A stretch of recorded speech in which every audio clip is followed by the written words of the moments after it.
So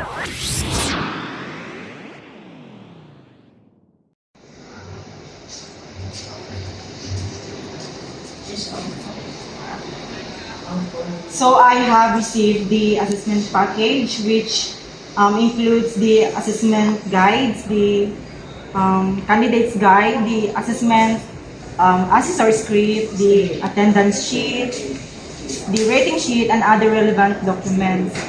So now I have received the assessment package, so thank you.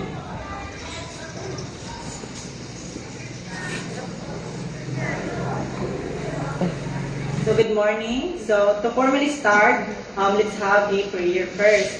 So can you please stand up? I believe by Yuma. In the name of the Father, and of the Son, and of the Holy Spirit. Our Father, who art in heaven, hallowed be thy name. Thy kingdom come, on earth as it is in heaven. Give us this day our daily bread, and forgive us our trespasses, as we forgive those who trespass against us. And lead us not into temptation, but deliver us from evil.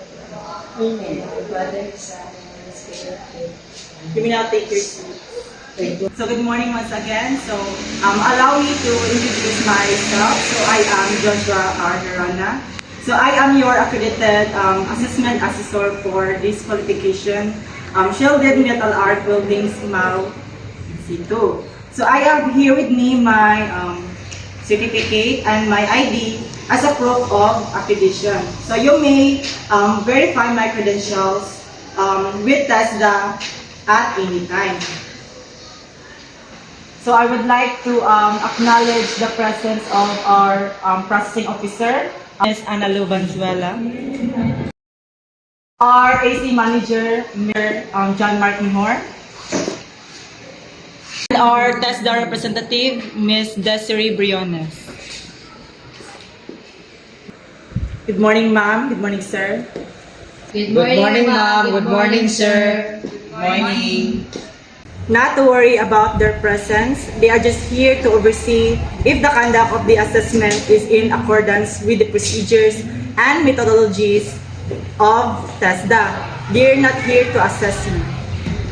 So let's have the attendance. So kindly submit your admission slip. As I call your name, please acknowledge and sign this attendance sheet. So please come here in front, Ms. Bashkarin Balani.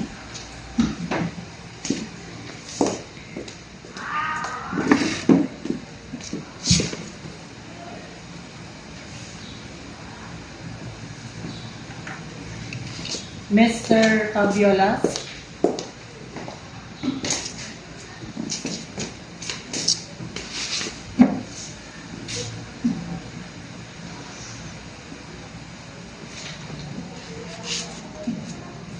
Miss Hinla.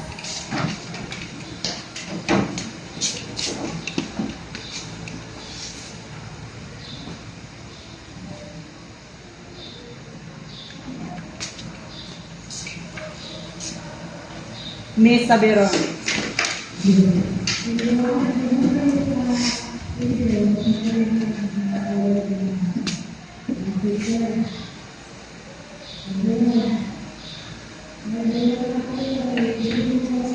And Mr. Rafael.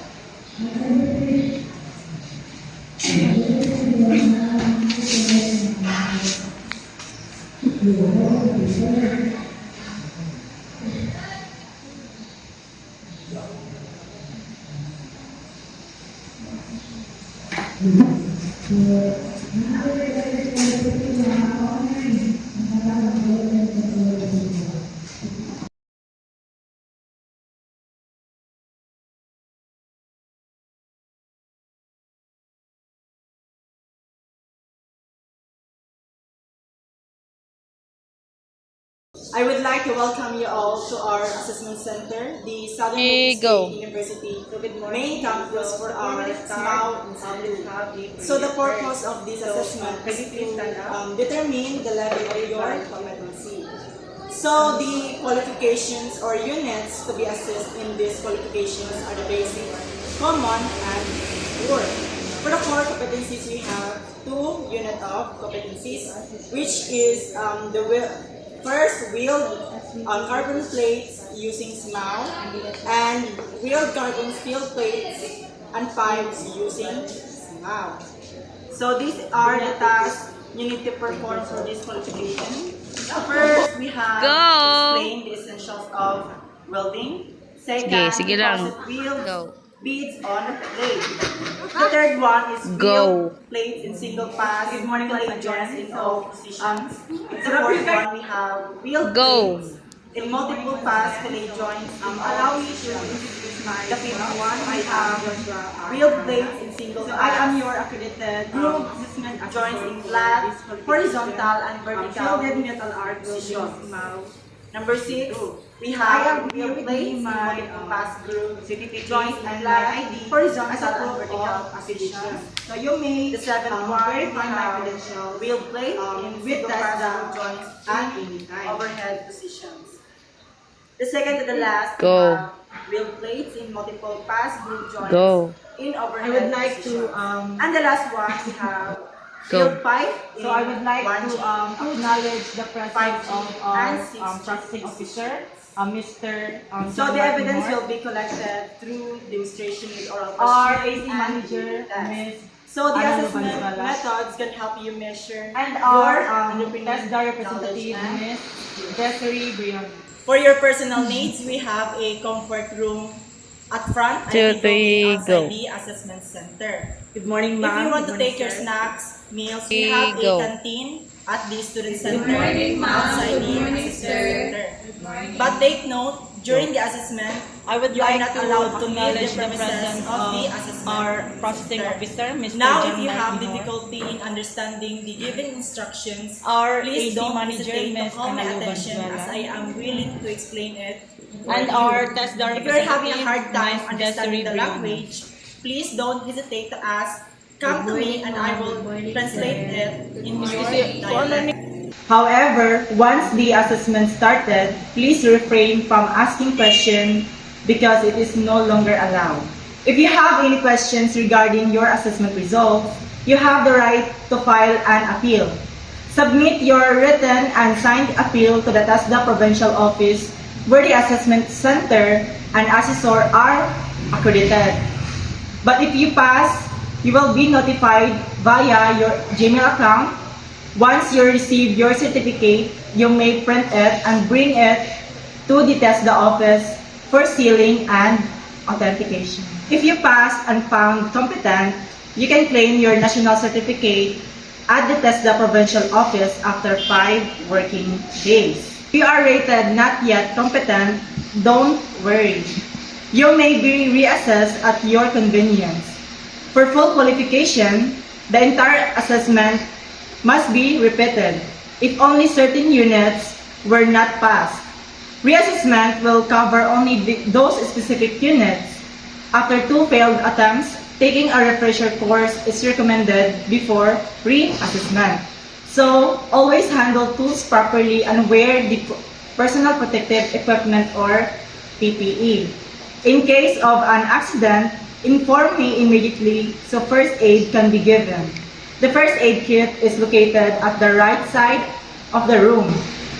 Assessment results are strictly confidential and will only be shared with authorized personnel and your training institutions. All documents are securely stored to ensure the integrity of the process. So please refrain from sharing any assessment-related information with others. Now, if there are no more questions, I will provide you with the specific instructions to the candidate. Please read them carefully and feel free to ask if you need clarifications or translations. So I will now distribute you given instructions. So please read them carefully. If you have any clarifications, please don't hesitate to call my attention because I am willing to explain it to you or translate it in your local dialect. So I will only give you 5 minutes to read. So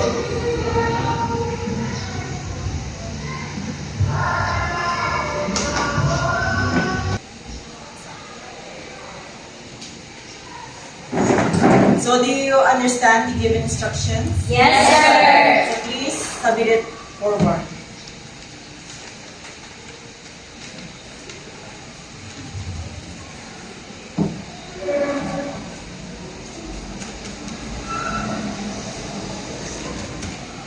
So I will now distribute to the candidate the answer sheet and the test questionnaire. So please get one of us.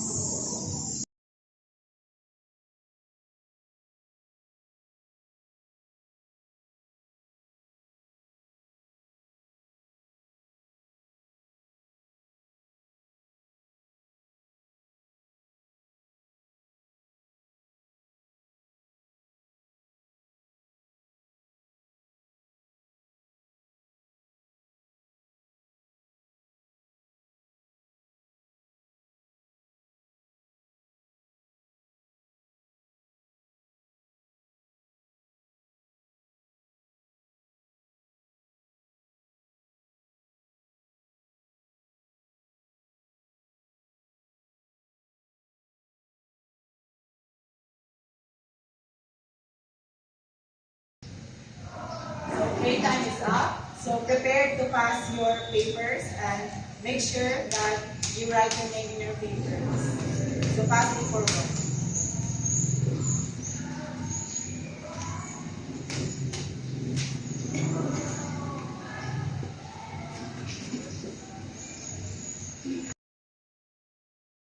Since we are now done with the written exam, let's now proceed with the performance task. So let me introduce to you the area which you are going to perform your task. So please follow me. So these are the equipment, the tools and materials you are going to use later on. So if you have any questions, you may ask now. So do you have any questions? No, sir. And please be informed that after you perform your task, you are going to have an oral questioning. Okay? Okay, sir. So you may now begin your task.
Okay, great job for completing the practical assessment.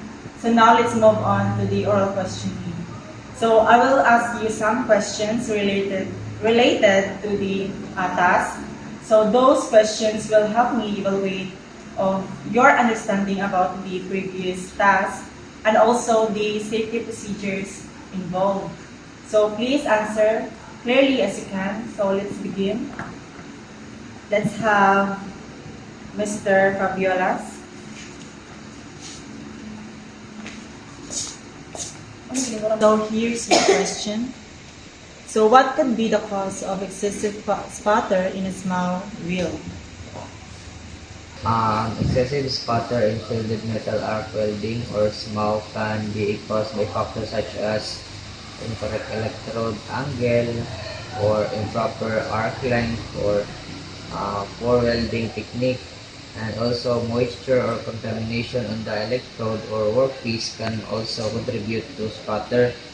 So to minimize sputter, it is essential to maintain a proper technique and then ensure cleanliness and adjust the settings accordingly.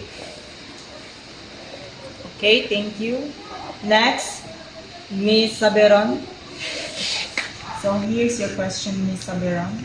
So why is it important to check the welding position specified in the drawing before starting a wheel? So, checking the welding position specified in the drawing before starting a weld is crucial because it affects weld quality, accessibility, and properties. So, different positions such as flat, horizontal, vertical, or overhead require specific techniques and settings to ensure quality welds. So, understanding the position helps welders adjust their approach to achieve the desired mechanical properties and meet specification, ultimately ensuring a strong and reliable weld. Okay, thank you, Ms. Saberon. Let's have Mr. Rappel.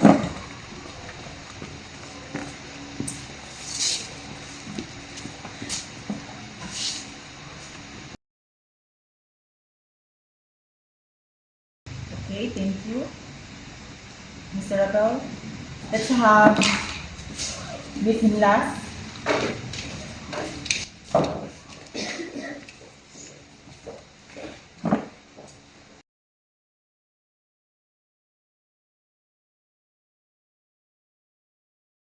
Okay, thank you, Ms. Nilas. Let's have Ms. Valshkari.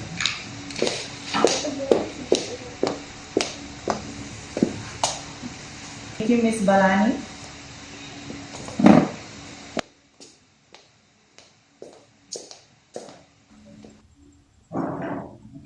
Okay, attention everyone. So I have received the assessment results. So I will call you one by one to provide a feedback based on your task that you performed. So let's have Mr. Fabiolas. Please come in front. So okay, Mr. Fabiolas, how are you feeling today? All goods. Okay, that's good to hear. So please allow me to give a feedback based on your task that you performed for the SMAW in C2. So based on your performance, you performed very well. You show competitiveness. The knowledge and skills shows how ready you are to be in here. The proper use of PPE and safety awareness is in accordance with the safety compliance. The proper execution of welding process is accurate and well performed. In written test, you pass your written exam, which is an advantage in your overall rating. And based on your oral performance, you answer the questions correctly as I expected. So I am happy to witness how good you are in your overall task. And with that, I want you to know that you passed the assessment. So it means that you are competent. So congratulations, Mr. Fabiolas. So kindly sign these cards.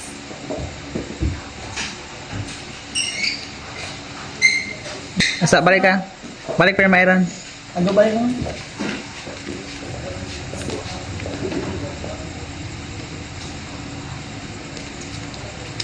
Okay, thank you, Mr. Fabiolas. Let's have Miss Saberon. Please come in front.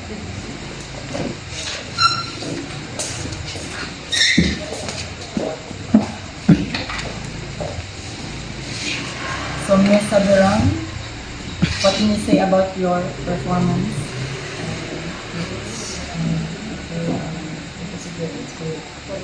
Okay, Miss Saberon. So please allow me to give a feedback of your performance for the SMAO Institute. So here's your feedback. So based on your overall performance, you performed well. The proper wield of metal, the awareness of safety practices are also observed in your task. But as I observed, you need to be more careful in holding the electrode holder and use the appropriate type of gloves. Based on your written exam, you failed to pass the exam, which can be a disadvantage in your overall rating. On your oral performance, you answered the questions, but there's something that I want you to explain, or what I'm trying to say is that your point is way too far from the question. But despite of that outcome, I know you can still improve, and I am confident that you can still showcase your skills and the knowledge of becoming a competitive. And yeah, I'm sorry to say that you failed to pass the assessment, but overall it was a good performance. Can you sign this form?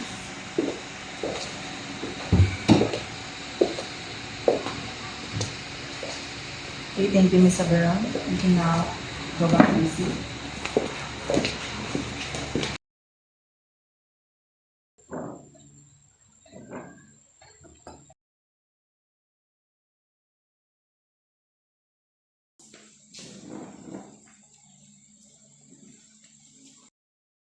Thank you, ma'am. So, okay, everyone, I have received the competency assessment results summary. So, I will distribute it to you one by one. So, Ms. Balani, Mr. Rapel, Ms. Las, Ms. Fabiolas, and Ms. Saberon. Congratulations, everyone. For those marked not yet competent, I want you to know that there's still a hope for you to improve and be confident in your next assessment. So, thank you. Congrats.